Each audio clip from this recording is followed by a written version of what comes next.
오늘 본문 29장은 25장부터 시작된 히스기야와 그의 신하들이 수집한 솔로몬 잠언 제2집의 마지막 결론 부분을 우리에게 보여주고 있습니다. 25장부터 29장까지는 그러니까 솔로몬 2집에 대한 내용이죠.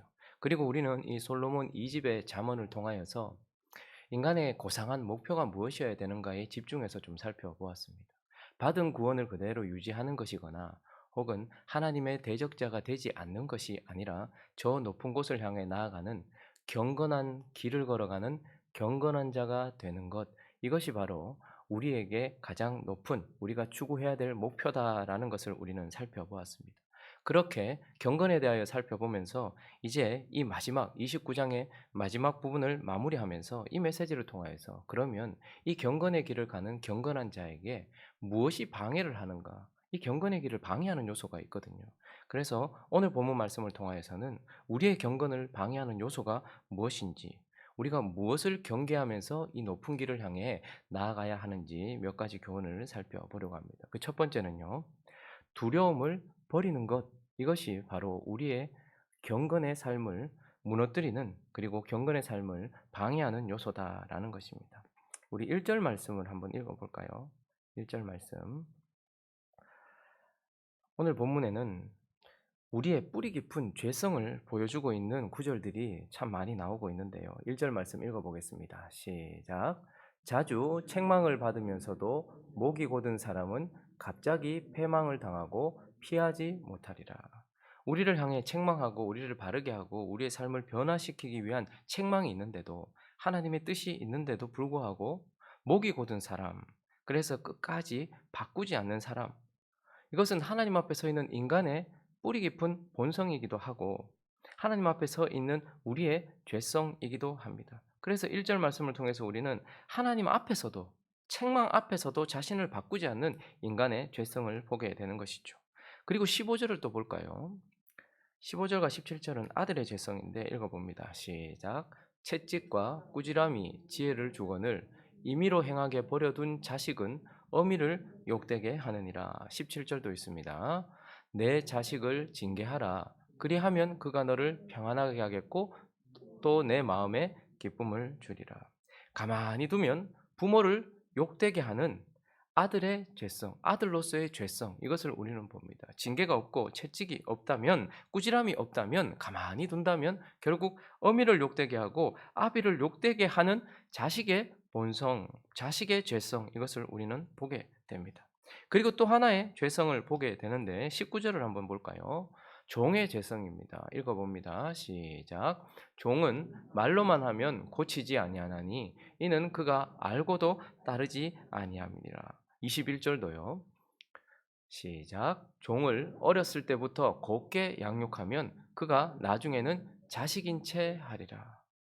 종도 가만히 두면 어떻다는 거예요? 잘해주면 어떻다는 거예요?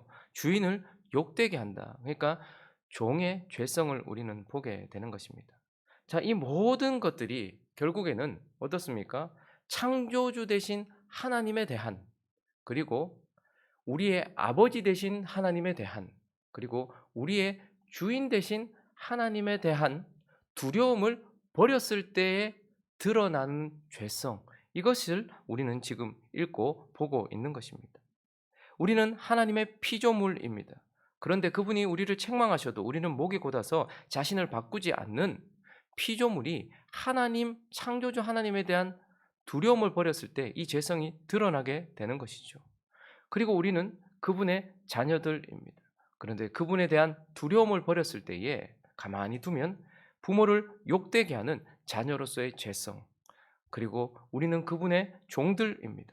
그런데 가만히 두면 주인을 욕되게 하는 이 종으로서의 죄성은 창조주 하나님에 대한, 아버지 하나님에 대한, 주인 대신 하나님에 대한 두려움을 버렸을 때에 나타나는 현상이다라는 것입니다. 그러므로 경건의 길을 걸어가는 우리에게 있어서 두려움을 버리는 것이 가장 큰 방해 요소 중에 하나다라는 것을 우리는 기억하면서 창조주와 우리의 아버지 되심과 우리의 주인 되신 하나님에 대한 두려움을 가지고서 이 경건의 길을 걸어가야 하고, 특별히 이 두려움을 가지고서 우리는 어떻게 해야 될까요? 18절을 읽어볼까요? 18절 시작.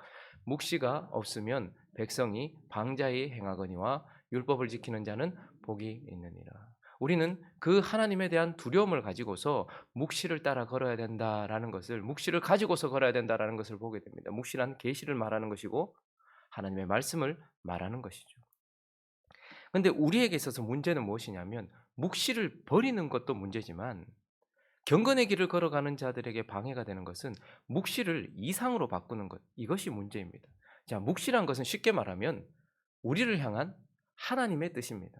비전이라고 할 수 있습니다. 묵시는, 하나님의 말씀은 우리를 향한 하나님의 뜻이에요. 그런데 이것을 무엇으로 대체한다는 거예요? 이상. 이상은 우리를 향한 우리의 뜻입니다. 그러니까 우리는 우리의 삶을 하나님의 뜻을 따라, 묵시를 따라 걸어갈 것인지, 아니면 우리의 삶을 내 뜻, 내 생각, 내 마음을 따라 걸어갈 것인지, 문제는 무엇이냐면 이 묵시를 이상으로 바꾼다라는 거예요. 그게 하나님의 뜻인 것처럼 생각을 하고 걸어간다라는 것이죠. 그래서 백성들이 이 묵시가 없으면 방자히 행한다라고 말하고 있죠. 방자히 행한다라는 것은 자기 멋대로 한다라는 거예요. 그러니까 이게 꼭 나쁜 모습으로만 드러나는 것은 아닙니다. 자기가 원하는 대로 걸어간다는 거예요. 하나님 편에서 봤을 때 방자하다라는 거예요. 그러니까 묵시가 없으니까 자기 마음대로 하는 것이죠. 사사기의 특징이 바로 이것입니다. 그 시대가 어두웠습니다. 말씀이 희귀했다라고 말합니다. 그분의 묵시가 희귀했다라고 말합니다. 왜 그렇습니까? 하나님이 입을 닫으셨기 때문이라기보다는 계속해서 말씀하고 계시는 하나님에게 귀를 닫았던 백성들의 문제였던 것이고, 그랬더니 어떻게 되는 것입니까? 묵시가 없으니까 그때에 이스라엘에게 왕이 없으므로 이렇게 말합니다. 그들이 각기 자기의 소견에 옳은 대로 행하였더라라고 말하고 있죠. 그러므로 우리에게는 무엇이 필요하다는 것입니까? 이 묵시를, 하나님을 향한 두려움을 가지고서 그분의 말씀을 따라 걸어가야 하는 것이 분명하게 필요하다는 것입니다. 묵시가 없었을 때 바울은 교회를 핍박하는 자가 되었습니다. 그러나 다메섹 도상에서 찾아오신 그분의 말씀, 그분의 말씀이 그에게 있고 난 후부터 어떻게 됩니까? 교회를 핍박하던 자가 교회를 세우는 자로 변화되게 되는 것이죠.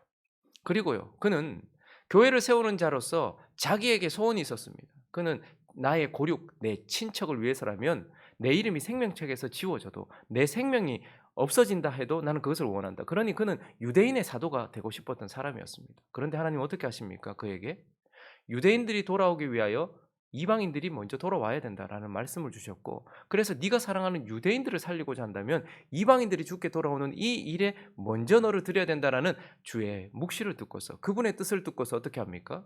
자신의 마음을, 유대인을 향한 자신의 마음을 가지고서 이방인의 사도가 되는 것이죠. 자기 마음대로 하지 않았다라는 것입니다. 그리고 그렇게 이방인의 사도가 되었음에도 그는 아시아의 복음을 전하러 가고 싶었습니다. 그런데 주의 영이 허락하지 않았어요.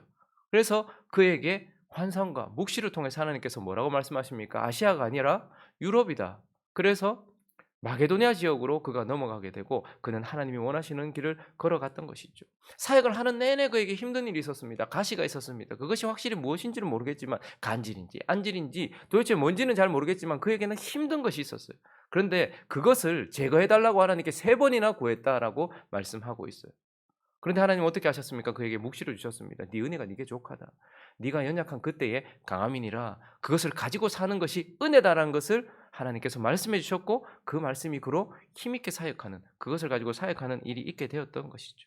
그러므로 우리에게 필요한 것은 하나님을 두려워하는 두려움을 가지고서 그분의 말씀을 따라 사는 것. 그리고 15절과 17절을 우리가 다시 보시면 채찍과 꾸지람, 그리고 17절에 보니까 내 자식을 향한 징계, 그리고 또 우리에게 필요한 것은 무엇입니까? 하나님을 두려워하는 마음으로. 우리는 언제든지 그분을 향한 두려움을 잃을 수도 있고 길을 잃을 수도 있기 때문에 그분이 우리를 징계하시는 그 징계를 달게 받아야 되고, 그것에 우리 자신을 드려야 된다라는 것을 깨달아야 한다라는 것입니다. 그러므로 우리가 경건의 길을 걸어가는 데 있어서 큰 방해 요소 중에 하나는 바로 두려움을 버리는 것, 이것이 큰 방해 요소다라고 말씀해 주고 있는 것이죠. 자, 그리고 또 한 가지 더 살펴볼까요? 우리의 경건의 길을 방해하는 저해 요소, 그 두 번째는 두려움을 가지는 것입니다. 그 두려움을 가지는 것. 뭐지? 아까는 두려움을 버리는 것이 방해라고 해놓고 왜 이번에는 또 두려움을 가지는 것이 방해라고 하는가? 그러나 이 두려움이 무슨 두려움인지 25절을 읽어보겠습니다. 시작. 사람을 두려워하면 올무에 걸리게 되거니와 여호와를 의지하는 자는 안전하리라. 우리의 경건의 길을, 그 경건의 길을 방해하는 요소는 두려움, 그것을 가지는 것인데, 특별히 뭐죠? 사람을 두려워하는 것. 이것이 우리에게, 우리 주변에 있는 사람들이 두려워서, 그것에 대한 두려움을 가지는 순간 우리는 경건의 길에서 삐끗하여 넘어질 수 있다라는 것입니다. 10절도 한번 보시면요. 10절을 한번 읽어볼까요? 피 흘리기를 좋아하는 자는 온전한 자를 미워하고. 자, 우리가 세상 가운데서 받는, 우리가 세상 가운데 대함을 받는 이 대우는 무엇이냐면, 피 흘리기 좋아하는 사람이 분명히 세상 가운데 있거든요. 그렇기 때문에 온전한 자, 하나님을 따라가는 자, 하나님을 사랑하는 자는 분명히 미움을 받고, 정직한 자의 생명을 얻으려고 하는 미움이 분명히 있다는 거예요. 우리 주변에는 그냥 일반적인 사람도 있지만 분명한 우리에게 목표를 두고서 우리의 생명을 빼앗으려고 하고 우리를 미워하고 있는 자들도 있다라는 것이죠. 27절도 보시면요. 불의한 자는 의인에게 미움을 받고 바르게 행하는 자는 악인에게 미움을 받는다. 우리도 악인들을 미워하는 마음이 있어요. 그런데 동일하게 악인들도 우리를 미워하는 마음이 있다는 말입니다. 그러므로 우리가 살고 있는 이 세상 속에서는 우리를 향한 사랑을 가지고 계신 하나님만 계신 것이 아니라 각자의 소견에 옳은 대로 행하는 사람들이 있고, 자기가 옳다라고 주장하는 수많은 사람들이 있어요. 10명이 있으면 10명의 법이 있는 것입니다. 10명이 있으면 요즘에는 10명의 옳음이 있는 것입니다. 거기다가 하나님의 뜻을 따라가는 사람을 향하여서 틀렸다라고 말하는, 하나님의 백성들을 향해서 틀렸다라고 말하는 우리를 미워하는 사람들도 있다라는 것이죠. 그런데 그들을 향한 두려움을 가지는 순간 우리는 어떻게 된다는 것입니까? 경건의 길에서 벗어날 수 있다라는 것입니다. 빌라도라는 사람은 밀란이 일어날까 봐, 지금 자기가 통치하고 있는 이 이스라엘 지역에, 이 예루살렘에서 밀란이 일어날까 봐 사람들이 소리치는 그 소리가 두려웠습니다. 그리고 그것이 가이사의 귀에 들어가서 가이사가 자기를 어떻게 할까 봐 사람에 대한 두려움 때문에 어떻게 됩니까? 구원의 길을 놓쳐버리는 것이 되었습니다. 빌라도에게 하나님께서 은혜를 주셔서 그의 부인을 통해서도, 그리고 그의 양심을 통해서도 말씀해 주셨지만, 빌라도는 사람들을 향한 두려움 때문에 그 구원의 길을 놓쳐버렸던 것입니다. 이스라엘 일대왕 사울은 어떻습니까? 전쟁에 크게 승리했습니다. 그런데 하나님은 여기에 있는 모든 것들을 다 제거하기를 원하시는 하나님의 마음이 있어요. 그런데 전쟁에 승리한 내 눈앞에 있는 이 백성들은 좋은 것들을 남기기를 원하는 마음을 가지고 있는 거예요. 그런데 그 순간 사울은 무엇을 두려워했습니까? 이것을 다 제거함으로써, 하나님의 말씀에 순종함으로써 사람들이 자기를 향해 가지고 있는 좋은 마음과 인기를 잃어버릴까, 사람들의 마음을 만족시키지 못해줄까 하는 두려움 때문에 왕의 길을 놓쳐버렸던 것입니다. 그리고 아론은 어떻습니까? 지금 막 구원을 받은 하나님의 백성들이, 그들을 인도했던 모세가 지금 보이지 않자 술렁술렁거리기 시작했고 난폭해지기 시작했어요. 그리고 아론에게 와서 뭐라고 말합니까? 모세는 보이지 않고 우리를 인도한 신을 만들어내라 라고 말하는 그 사람들의 두려움 때문에 그는 금송아지를 만들어내어서 결국 거룩의 길에서 벗어나게 되었던 것을 보게 됩니다. 베드로라는 사람은 어떻습니까? 베드로는 지금 자기 앞에 있는 여종 하나가 당신도 그와 같이 있었던 사람 아닙니까? 당신도 그와 같이 있었지 않습니까? 라는 그 여종 하나를 두려워해서 주님이 걸어가신 그 십자가의 길을 벗어나고, 그 이후에 그가 대사도가 되었음에도 이 이방 땅에서 교회가 생겼다는 이야기를 듣고 거기 가서 이방인들과 교제를 하다가, 자기가 있던 예루살렘에서 유대인 성도들이 왔을 때 혹시 이 유대인 성도들이 내가 이방인들과 식사 교제하는 것을 보고 혹시나 뭐라 할까 하는 마음에 어떻게 합니까? 그냥 그 자리를 쓱 피해버리는, 사람이 두려워서 그렇게 두려워했더니 그는 걸어가던 십자가의 길에서, 그 길에서 놓쳐버리고 그 길에서 벗어나는 것을 우리는 보게 되는 것입니다. 그러므로 우리는 어떻게 해야 되는 것일까요? 사람에 대한 두려움을 가지는 순간 우리는 어떻게 해야 되는 것일까요? 25절을 다시 한번 읽어볼까요? 시작. 사람을 두려워하면 올무에 걸리게 되거니와 여호와를 의지하는 자는 안전하리라. 사람에 대한 두려움, 그 두려움 자체를 버리라고 말하지 않고 하나님은 그 두려움의 방향을 바꾸라고 말씀하십니다.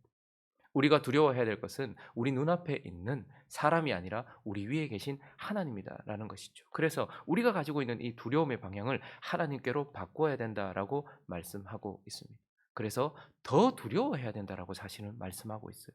두려움이 드는 순간 더 두려워해라. 그러나 그 방향을 바꿔 하나님을 두려워해라. 그리고요. 오늘 본문은 사람을 두려워하면 올무에 걸리니까 여호와를 두려워하면 안전하다 이렇게 말하지 않고 여호와를 두려워하는 것에서 한 발 더 나가서 뭐 하라고 말하고 있습니까? 여호와를 의지해라. 우리의 두려움은 방향을 바꿀 수 있고요. 그 방향을 바꾼 두려움은 그분을 붙들 수 있게 되는 것입니다. 그러므로 사람이 두려울 때 우리는 그 두려움의 방향을 하나님께 바꾸고 그리고 그 하나님을 향하여 어떻게 하는 것? 붙드는 거예요. 그분을 두려워하면서 그분을 의지하는 것 이것이 우리에게 필요하다라고 말씀하고 있는 것이죠. 그래서 우리가 그분을 두려워하지 않고 그분을 두려워하면서 그분을 의지하는 것은 무엇으로 드러나는 것일까요? 그분을 의지하는 것이 누군가가 하나님을 의지하고 있다는 것이 무엇으로 드러날까요? 아, 저 집사님은, 저 목사님은 하나님을 두려워해. 라는 것이 무엇으로 드러날까요? 하나님만 의지해. 그것이 무엇으로 드러날까요? 기도입니다.